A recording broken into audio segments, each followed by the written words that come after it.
community like Pembroke is very different in terms of ecosystem development than you might find in Boston or Silicon Valley or Austin even, or Nashville. Mm-hmm. So it represented a extremely unique challenge to try to build up an area that wouldn't necessarily be known as an ecosystem that supports entrepreneurs.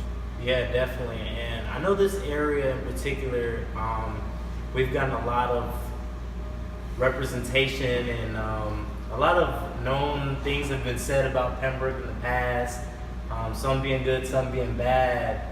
What made you choose? I know you said, that it's a good area, you like the area that we're at. What made you in particularly find out about Pembroke and choose to do business further-wise? Yeah, so really it came down to me getting to know Jim Thomas, who, as I mentioned, is the benefactor of this facility, and frankly of the Thomas Entrepreneurship Hub, for many years. And his spirit and his enthusiasm into this area is really what I really found attractive, because there's a lot of places like Pembroke, a lot of rural communities. They don't have a chance unless they have a champion like a Jim Thomas, and they don't have a chance unless they have other components of an ecosystem. For example, University of North Carolina, Pembroke is right here. So that gives the champion in Jim Thomas, as well as the institutional backing of UNCP, is what really is basically a nice platform on which you can start to do things. Not all communities have that. A lot of rural communities don't have a champion, and they don't have a major university, and they're in a tougher spot. So I felt like there was a lot of reason to think I could make a difference based on that platform.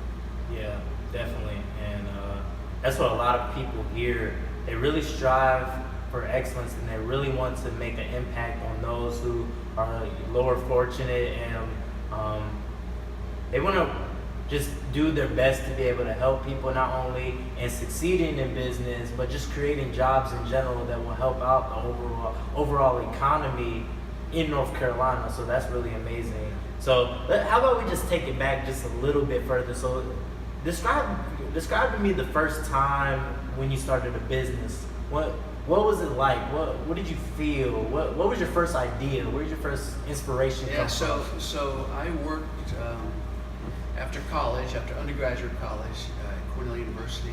I went into the Navy for 5 years, mostly all overseas, and then I came back and I joined. I got my MBA degree at Georgetown, and then I joined Procter & Gamble and a couple other fairly large CPG, which is consumer packaged goods companies, such as Beiersdorf. And when I finally made the move out, the feeling is,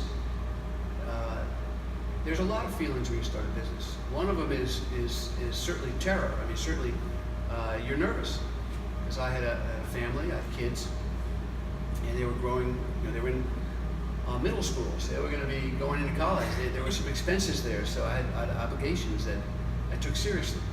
So there's, as you might say, the pucker factor. You start to feel it. And what I mean by feel it is when you make budget and financial decisions.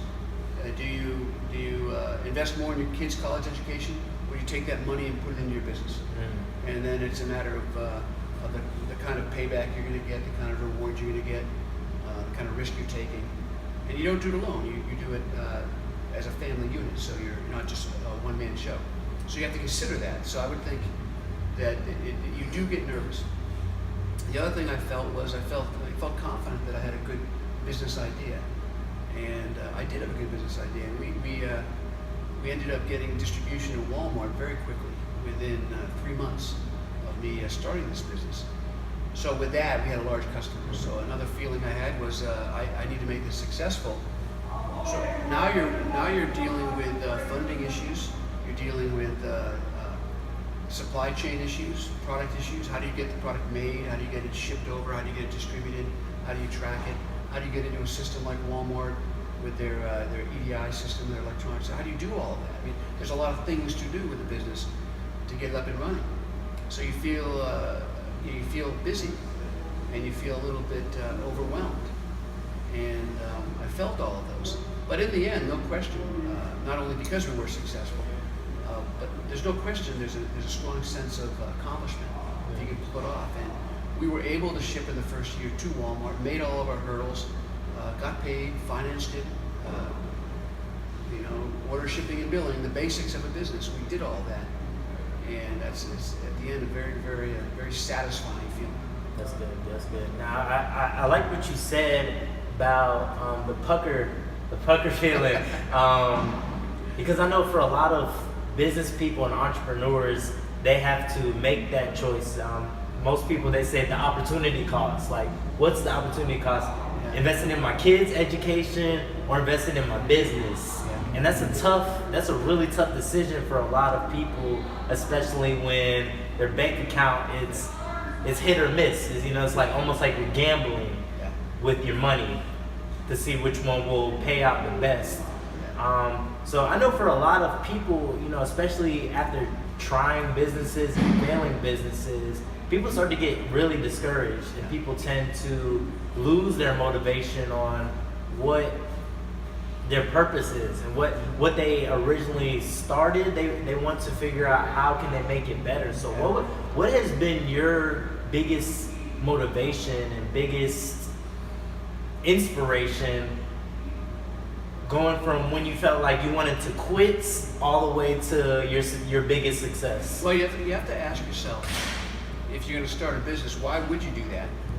And are you prepared? And the preparation includes a lot of things. You have to have a mental preparation. Are you ready for the risk? And the risk is really something where you're going from unknown and things that you can't predict. You do work, you work at it, but you still have risk.